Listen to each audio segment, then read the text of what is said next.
Okay, so here we go. One more time again. Okay, so function calls का क्या होता है कि जैसे हम फंक्शन को बुलाते हैं, फंक्शन को बुलाना पड़ता है कि भैया आओ, ये परफॉर्म करो, ये वैल्यू लो, उसको परफॉर्म करो, ये होता है फंक्शन को बुलाकर उससे काम करवाना। अब रिकर्शन उससे थोड़ा एडवांस होता है, वो खुद को ही कॉल करता है। जैसे फंक्शन के अंदर हमने रिकर्शन डाल दिया तो फंक्शन खुद को कॉल करेगा, खुद को तब तक कॉल करेगा, एक कंडीशन जब तक सेटिस्फाई नहीं होती है तब तक वो खुद को कॉल करता रहेगा। मतलब जब फंक्शन खुद को ही कॉल करता है एक कंडीशन सेटिस्फाइड करने के लिए, उसको कहा जाता है रिकर्शन। ये बहुत अच्छी चीज होती है फंक्शन में, लेकिन ये उतनी घातक भी होती है एक प्रोग्राम में, क्योंकि वो कभी कभी सेगमेंटेशन फॉल्ट क्रिएट कर सकता है। ओके, सो अब आते हैं हम एरे पे और स्ट्रिंग पे। एरे मतलब क्या है कि इंटीजर का एरे होता है, और स्ट्रिंग मतलब क्या है तो कैरेक्टर का एरे होता है। कैरेक्टर मतलब जहाँ पे हम अपने नाम वगैरह लिख सकते हो, और इंटीजर का मतलब होता है जहाँ पे नंबर वगैरह आते हैं। तो अरे जब चालू हो जाता है तब देखो, collection of element of the same type, जितने भी टाइप है, समझो कि तुमने टाइप डाल दिए कि इंटीजर टाइप है भैया, अरे डाल दिया। अब अरे का डिक्लेरेशन कैसे आएगा, देखो इंटीजर का अरे है, और उसके अंदर ऐसे डालना पड़ता है कि उसकी साइज कितनी है। ठीक है, अब इसकी साइज कितनी आएगी, इसकी हम डालेंगे कि चलो भैया 8 बाइट की साइज डाल दी है, तो ये होगा इसका डिक्लेरेशन। मतलब 8 टाइप, मतलब इसमें क्या है, इंटीजर के अरे नामक 8 कैरेक्टर आ गए। 8, सॉरी कैरेक्टर नहीं बोलेंगे उसको, कलेक्शन ऑफ एलिमेंट आ गए। तो जैसे हम अगर इसको एक्सेस करना है तो कैसे करेंगे, कि जैसे ही देखो इसको एक्सेस करना है तो अरे, इसको 0 से स्टार्ट करते हैं, कभी भी 0 = 10। ठीक है, ऐसे ही अगर हमने 10 20 करके डाल दिए, और समझो कि अरे, और इसके अंदर हमने 8 डाल दिया, और कहाँ तक आएगा, यहाँ 10 10 से स्टार्ट हुआ तो ये 90 तक आएगा, है ना। तो ये अरे अगर 0 से स्टार्ट हो गया 0, तो ये 8 जब आएगा, और ये 90 बराबर। ठीक है, तो ये 90 तक आ गया। तो जैसे ही 90 आ गया तो तुम्हारा जो दिखने का, मतलब इसको अगर एक्सेस भी करना हो तो वो भी तो एक बात है ना। अब प्रिंट कैसे करोगे, कि प्रिंट करेंगे, ये मैं चीज पूरी ढंग से नहीं लिखूंगा क्योंकि हमने पहले ही प्रोग्राम लिखा था कि कैसे उसका सिंटेक्स होगा। और प्रिंट में क्या डालेंगे, प्रिंट में डालेंगे कि देखो भैया अरे है, और उसका 7th एलिमेंट है, तो 7 एलिमेंट। तो 7th एलिमेंट को कैसे लिखेंगे, देखो 7th एलिमेंट को कैसे लिखेंगे, कि प्रिंट एफ कर दिया ना हमने, तो इसको कर देंगे कि 7th एलिमेंट जो है उसको हमने अब अभी हमारा जो डेटा टाइप है वो तो %d से करना पड़ेगा, क्योंकि %d माने उसको इंटीजर है। अगर वो फ्लोट होता तो %f से करते, अगर वो पॉइंटर होता तो %p से करते। ठीक है, अगर पॉइंटर में अगर हमें उसका एलिमेंट शो करना है, दिखाना है, तो %a से करते। तो अभी इसका जो हमने डाला है वो जो है इंटीजर है, और कौन सा हमें अरे करना है, 7th एलिमेंट, राइट। तो 7th एलिमेंट को हम करेंगे ऐसे। तो यहाँ पे 7th एलिमेंट आ गया भैया, देखो हो गया तुम्हारा काम। यहाँ पे प्रिंट एफ में अगर जाओगे तो ये चीज तुमको पता चल जाएगी। अब हम उसको अच्छे से लिखेंगे, प्रिंट एफ हो गया। तो हमने इसको अगर करना है तो ऐसे उसको प्रिंट करना पड़ेगा। अरे माने same element, same data type के मल्टीपल एलिमेंट, जितनी साइज दी है उतने साइज के एलिमेंट रहेंगे। और वो कैसे स्टोर होते हैं, वो होते हैं 10 20 30, और चालू हो गया, ऐसे वो स्टोर होंगे। हो गया, तो ये हो गया हमारा अरे। स्ट्रिंग मतलब क्या है, अब आप तक देखा आपने कि ये एलिमेंट सेम टाइप के, सेम डेटा टाइप के, उसको नाम एरे है। स्ट्रिंग मतलब क्या हो गया, कि सीधी बात है कि भैया हम क्या करेंगे, कैरेक्टर एलिमेंट डालेंगे, कैरेक्टर एलिमेंट। लेकिन उसको अगर कैरेक्टर एलिमेंट है तो उसको डिफाइन भी करना पड़ेगा कि ये नाम जो दिया है हमने, समझो कि हमने नाम डाला है कि एक अरे है, और उसको हमने दे दिया है स्टार, सॉरी, अरे है वो स्ट्रिंग का है। तो जैसे ये ऊपर वाला दिखाई दे रहा है हमें, चलो इसको हम एक काम करते, इसको हम उठाएंगे, कि जैसे ही वो अरे है, कैरेक्टर अरे, जैसे हमने इसको कैरेक्टर डाल दिया, अरे डाल दिया, और ऐसे डाल दिया उसको। ठीक है, सीधी बात। कभी कभी हम इसको ऐसे भी डिफाइन कर सकते हैं, तो उसमें कोई दिक्कत है नहीं। तो क्या करेंगे इसके अंदर, लेकिन इसके अंदर हमें उसको डिफाइन करना पड़ता है। तो डिफाइन कैसे करेंगे, इसको डिफाइन करेंगे ऐसे कि जैसे देखो यहाँ पे नाम डाल दिया हमने सी लैंग्वेज। ओके। और अगर सी लैंग्वेज डाल दिया तो यहाँ पे क्या होता है, जैसे ये खाली जगह दिख रही है ना, खाली जगह, यहाँ पे ये चीज डालने की जरूरत नहीं है हमें।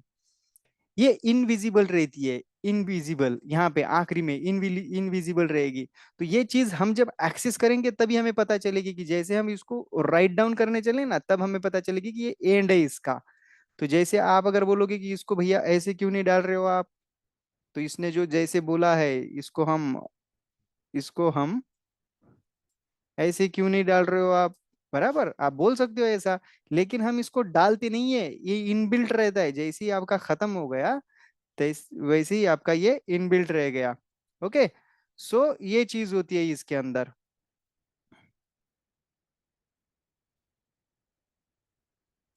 ठीक है। तो ये जो हो गया ये लैंग्वेज का, इसका अरे का बेसिक स्ट्रक्चर।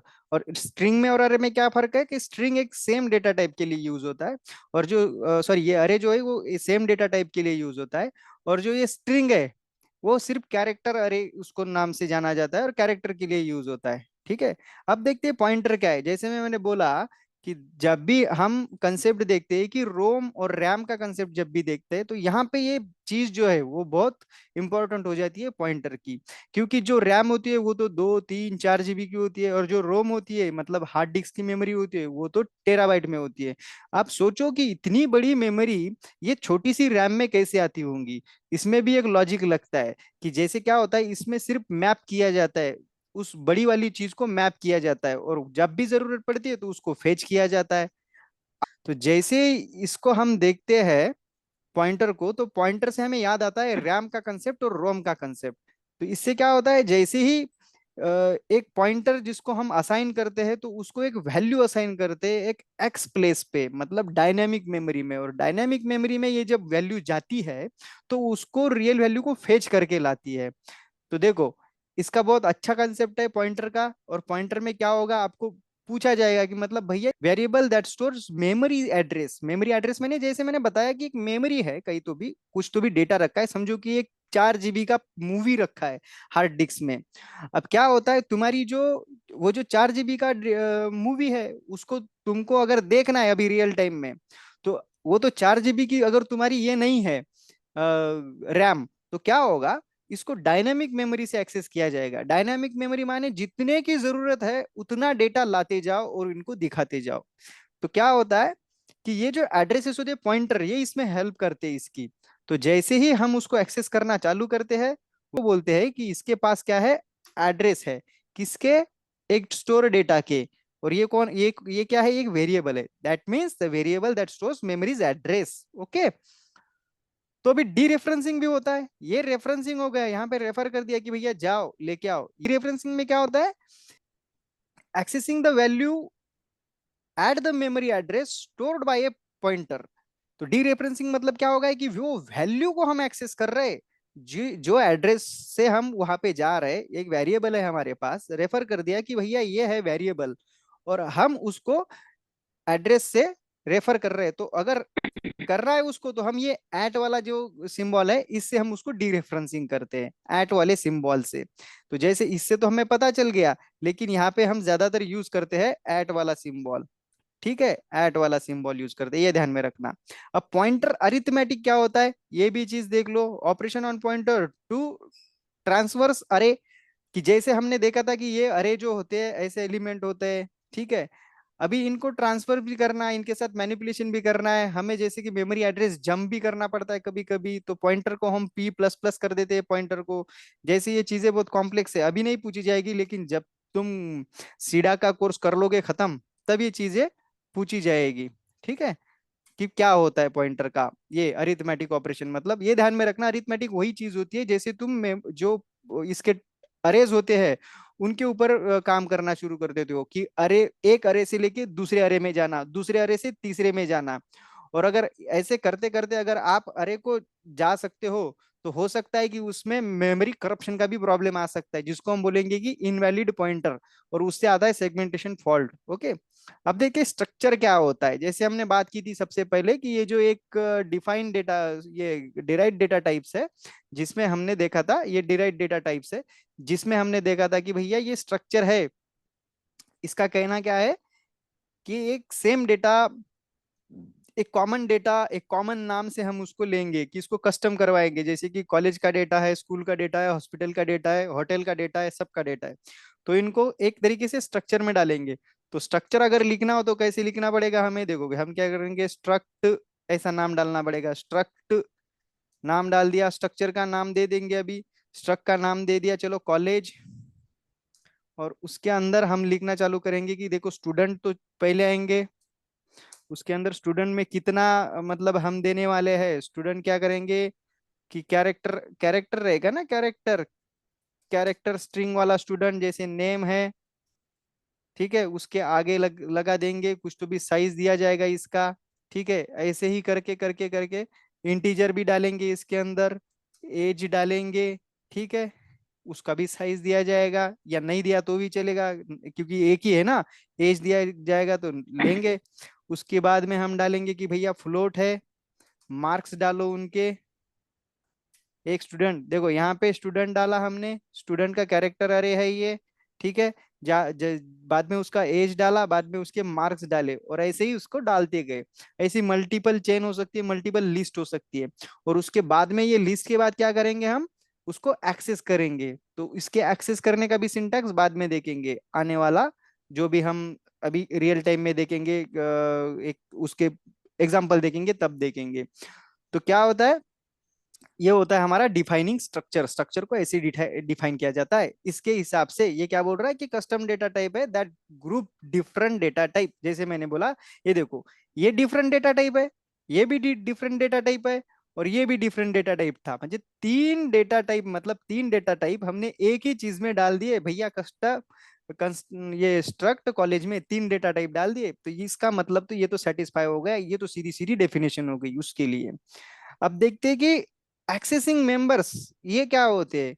डॉट से या एरो से ये एक्सेस कर सकते हैं। जब भी एरो का नाम आ जाएगा समझ समझ लो कि पॉइंटर टू स्ट्रक्चर हो गया, कि एक पॉइंटर जो है वो स्ट्रक्चर को एड्रेस एक्सेस कर रहा है। और जब भी डॉट ऑपरेटर आ गया तो सीधा के सीधा जो हम है डॉट ऑपरेटर से एक्सेस कर रहे हैं इसको। मतलब हम जब भी इसको करेंगे ना, तो देखो कॉलेज डॉट, जैसे ही कॉलेज लिखा डॉट लिखा, अब स्टूडेंट का नाम नाम डालेंगे हम, अभी स्टूडेंट,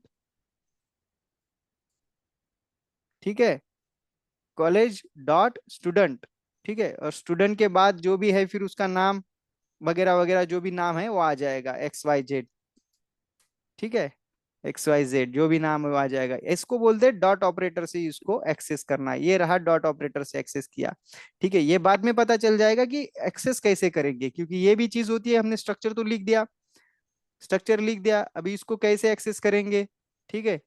ये चीज है, उसको एक्सेस करो स्ट्रक्चर से। तो सीधा सीधा सिंपल है ये। एक्सेस समझ गए, दो चीजें एक्सेस में, एक डॉट ऑपरेटर, एक एरो ऑपरेटर। एरो मतलब पॉइंटर टू स्ट्रक्चर, डॉट मतलब सीधा ऑपरेटर होता है स्ट्रक्चर से लेने का। अब देखते हैं इनपुट आउटपुट, ये चीजें जो फाइल की इसमें आती है, जो फाइल होती है उसके इसमें आती है ये चीजें, ठीक है।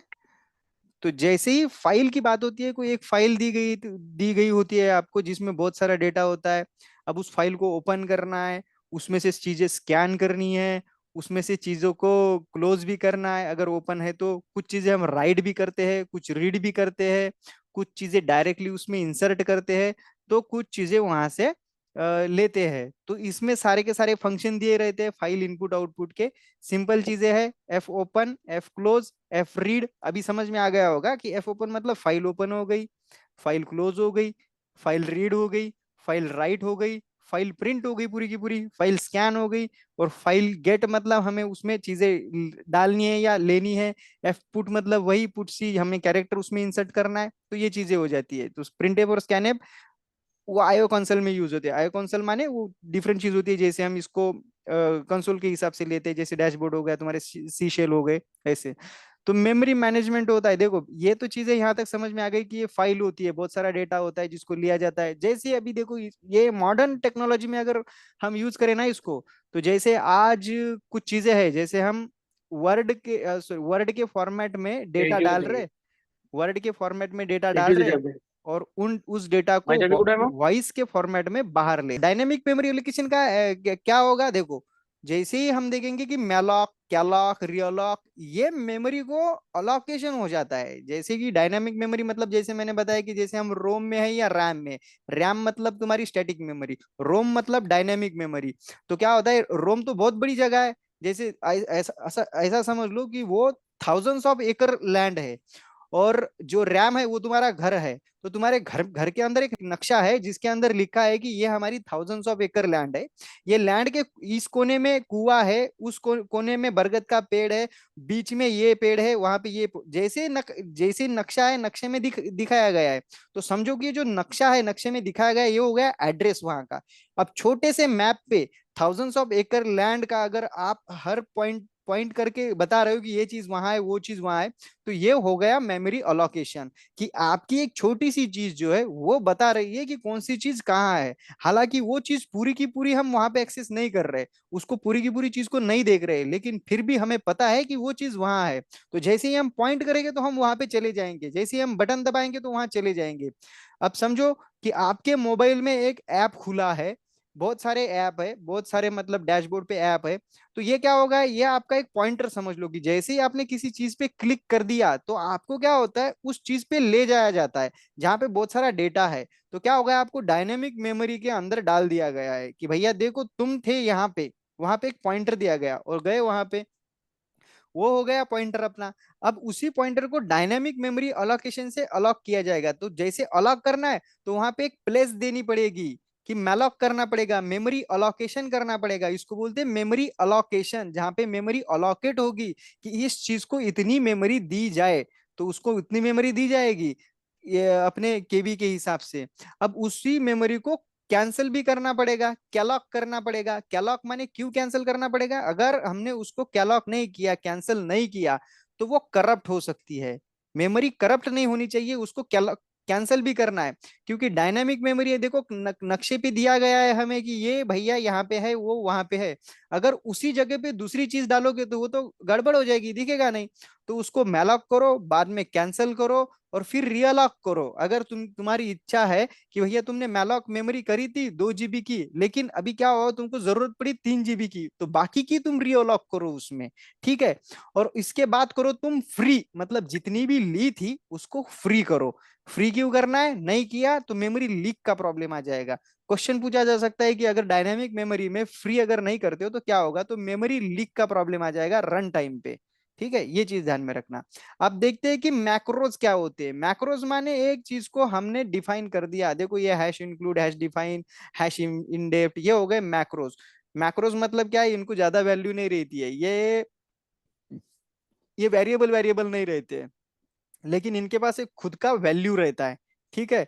जैसे मैक्रो जो रहते हैं, तो इसके दो टाइप के मैक्रोज रहते हैं। एक रहते हैं कि प्री प्रोसेसर डेरिवेटिव्स, और दूसरे रहते हैं मैक्रोज। मैक्रोज के भी प्री प्रोसेसर डेरिवेटिव, दोनों मैक्रो ही कहलाते हैं। लेकिन ये प्री प्रोसेसर मतलब क्या है कि हमें दिखता है हैश इंक्लूड। जैसे हैश इंक्लूड मतलब क्या हो गया, कि standard input output file, standard IO, और क्या बोलते हैं उसको, बहुत सारी चीजें आती है, जैसे स्टैंडर्ड स्ट्रक्ट भी आता है, ऐसी चीजें कि हमने हैश इंक्लूड कर दिया भैया। कि हैश इंक्लूड जैसे ही डाल दिया तो उसने समझ लिया कि ये इसके आगे लाइब्रेरी का नाम डालने वाला है।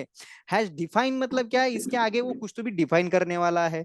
हैश इफ डेफ मतलब क्या है, इसके आगे वो कुछ तो भी लिखने वाला है, इफ डिफाइन करने वाला है। अगर ये डिफाइन है तो भी हम ये तो ही हम ये करेंगे, अगर नहीं है तो नहीं करेंगे, ऐसी चीजें लिखने वाला है। मैक्रोस क्या होते हैं, कांस्टेंट और function define using hash define, इससे होता है। ठीक है। तो ये हो गए understanding the concept of macro in the C programming, खत्म हो गई। तो कुल मिला के ये 12 चीजें हैं, इन 12 चीजों पे आ सकते हैं बहुत सारे क्वेश्चन। ठीक है। तो ये बात ध्यान में रखना। तो हो सकता है समझ में ना आया हो, लेकिन इसको अगर गो थ्रू करोगे समझ में आ जाएगा, बहुत सारी चीजें क्लियर हो जाएगी। सी स्टार्ट, एटलीस्ट स्टार्ट तो हो गया कम से कम।